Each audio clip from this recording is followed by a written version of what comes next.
Hello and welcome back. I hope you're all doing well, and we're here to celebrate. There have been some huge milestones that have been accomplished, so let's get into all of the records that Prince Harry has broken with his memoir, Spare. World records for sure. So as we know, Spare has been out for a couple of days, but on the first day, it already broke book sales records. It became the bestseller on Amazon's UK site and on Amazon.com in the US. After weeks of hype and days of leaks, readers got their chance to judge Prince Harry's book for themselves when it went on sale around the world on Tuesday after being made available. The book's publisher said Spare sold 400,000 copies in the UK in all formats, hardback, ebook, and audio on its first day. So, Trans World Penguin Random House, which published the book, said this in a statement, quote, "We always knew this book would fly, but it's exceeding even our most bullish expectations." So, according to various British outlets, queues of fans formed before shops opened on Tuesday morning for the official release of the memoir. And it has sold massively despite being leaked and sold early by booksellers in Spain.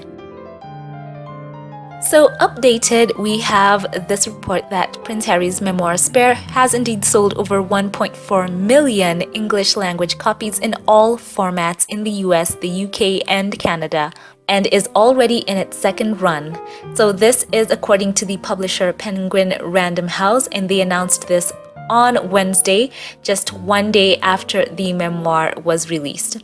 So as I said, this book has been breaking all types of records. And now we have GuinnessWorldRecords.com coming in and indeed putting a stamp on all that we've been hearing. They say this on their website. Prince Harry's tell-all memoir Spare has become the fastest-selling non-fiction book of all time after shifting 1.43 million copies during its first day sale in the UK, US, and Canada. The record was previously held by Barack Obama's fourth book, A Promised Land, that was released in 2020, which sold 887,000 copies during its release day.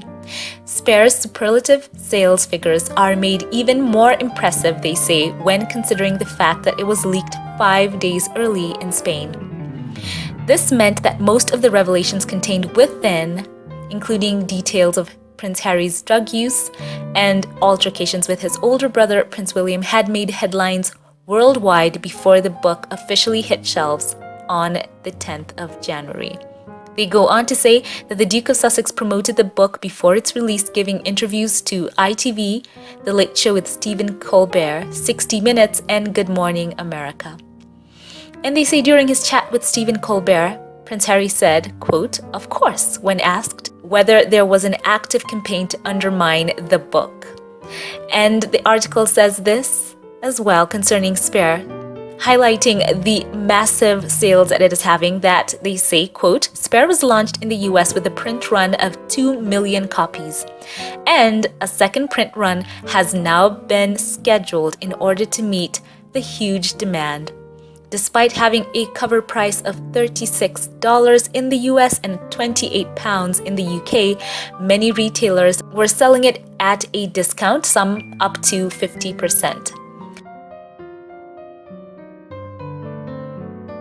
And the managing director of Trans World Penguin Random House, Larry Finlay, said this, quote, "As far as we know, the only books to have sold more in their first day are those starring the other Harry." And they put Potter in parentheses, end quote.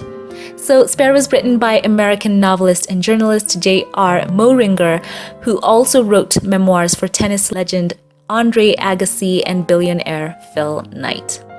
So it is huge. Congratulations to the Duke of Sussex. You can see the Guinness World Records have recognized that his book has indeed become the fastest selling non-fiction book of all time. Imagine, and the previous record was held by, President Obama, and it too did fantastic numbers, well over 800,000 copies on release day, But here we have Prince Harry moving 1.43 million copies. And you know what I love about this? Is the fact that some of these people who tried to put some spin on the Duke of Sussex releasing his book, basically saying that people were tired of him and, saying that he should keep quiet and, basically that people were losing sympathy for him and on and on. I covered that in a previous video. You can check for these links right here. I've just had to look over so many of them having to eat crow and admit that the book indeed has the largest sales figures ever for a non-fiction book. Surprisingly enough and funnily enough, Forbes as well have had to admit and tip their hat to the Duke of Sussex because they themselves on their website have indeed released this information. And they, it's interesting. I saw a video of theirs on YouTube, which to me was just surprising. Talk about going out of your way, talking about how people are fatigued with Prince Harry. Well, numbers don't lie. Or else I think people are saying one thing in these polls that are out there, especially some YouGov polls. People may be saying one thing but doing the other. And I find it quite funny that the book is breaking all kinds of records. And it's just so fascinating to see all of these detractors having now to clap for the Duke of Sussex and acknowledge that he has actually done well on this book. It's just been so funny to me. It reminds me of that Bible story of Haman having to, parade his enemy, having to parade Mordecai around the city. I'll put the picture here. He did not like him, but this whole circumstance had changed, and now he had to take him around and pump him up before the populace. So it just kind of reminds me of that. Really funny, and I'm so happy that Prince Harry's even detractors are having to acknowledge that it seems the public are quite interested in what he has to say. So congratulations to him yet again. So as we celebrate the Duke of Sussex smashing all kinds of records, I would like to add a couple of details here. In France, the French edition, which launched with a print run of 210,000 copies, is being reprinted with an additional 130,000 copies. The publisher Fayard told AFP. And another fun fact, demand from booksellers was about 20% higher than those for President Obama's memoir. So that does put the Duke of Sussex on a whole new level. I think that's something that is truly special and must be so humbling for him. And I think it's something that people in the royal family, those who work in the firm and in the institution, will have to think about as they consider the Sussexes in the years ahead, in their impact worldwide, and especially Commonwealth nations as well. So this book has made headlines across the world, and I also wanted to check and see how it's done in my own country, Kenya, and it was fantastic to learn that the book, which in my own home country is priced at 2,990 shillings, and that's considerable, that bookshops there in Kenya had already posted out of stock notifications. So that was people going out of their way to read what was in this book. So that in and of itself shows how loved the Duke of Sussex is all over the world. And I just do wish and pray for the best for him. I would like to also know, how has this book performed in your home countries? As we know, the book had been published in various languages, so I'd like to know how the book performed. For Prince Harry to come out and really in this raw account, where he said it in his interview that he said he would talk about the good, the bad, everything in between, and he has shared more about himself in this past week than he ever has in his whole life. We've had all types of authors writing about him, people, talking heads talking about him, but now we finally get to see him for who he is, on his terms, walking us through his journey. And as he said, the ups and the downs, and the self-reflection that he's had to have through this book, as well, it's been therapeutic for him. And all in the same, he also wants reconciliation with his family. He's trying to basically break down that wall of silence. And he talks about it also in his interviews that he does believe that he is where he is supposed to be. So in this book, he's talked about so much, and then I covered it. He talked about his service to his country. He talked about his 2 tours of duty in Afghanistan for his country as well. He's talked about his feelings, his journey, his mother, meeting Megan, being a dad, his relationship with his family, his brother, his sister-in-law, his dad.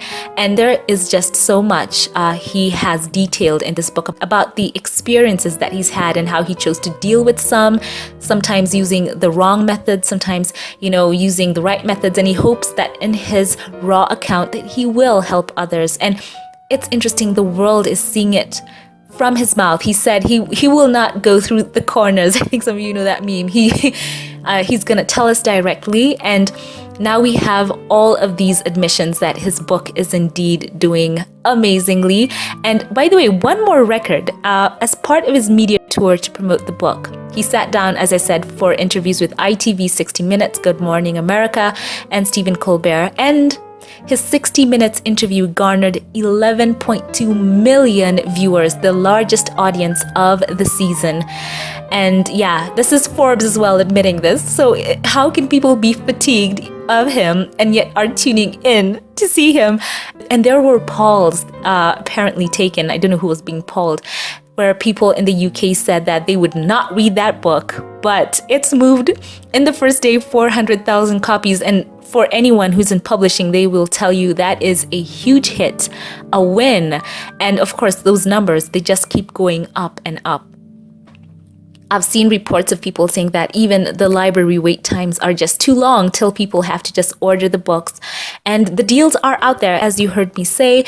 Some of these bookshops have, cut prices down. So it is a very great read. And as I said before, I did highlight some of my standouts. And if you want to watch it through and through, it's a great video. And you can check links here.